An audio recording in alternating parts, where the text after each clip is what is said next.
I'm Andy Browne, the Editorial Director of the Bloomberg New Economy Forum. Here's my take on the coming US-China tech Cold War. The United States is getting increasingly worried about China's rapid ascendancy as a technological superpower. And it's come up with a strategy to deny China access to the most advanced U.S. technologies. The U.S. Commerce Department has come up with a long list it's proposing to blockade. This includes everything from artificial intelligence, navigation systems, robotics, foundational technologies that will underlie the industries of the future. Take the auto industry as an example. The Chinese car market is the world's largest by a long shot. It's bigger than America, Japan, Germany, and most of the rest of Europe combined. And it's very rapidly moving towards new models of mobility.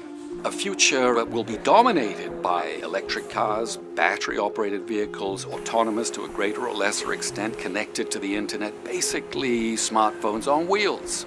Now, if automakers in Detroit can't put their latest technologies in cars and export them to China or assemble those vehicles in China because of U.S. Commerce Department restrictions, the risk is that they could end up being marginalized in the world's biggest car market. And from much of the rest of the world too. Don't forget that the developing world is going to be copying trends very closely coming out of China. Where will all this end up?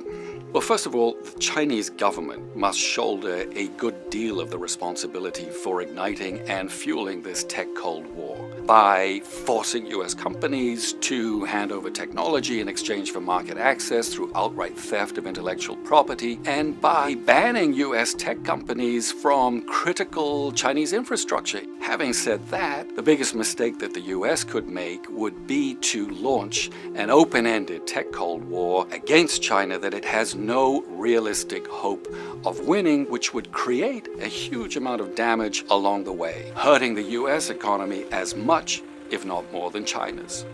Where would Apple be today if it hadn't been allowed to assemble the iPhone in China? That's a question Detroit automakers ought to be asking themselves right now.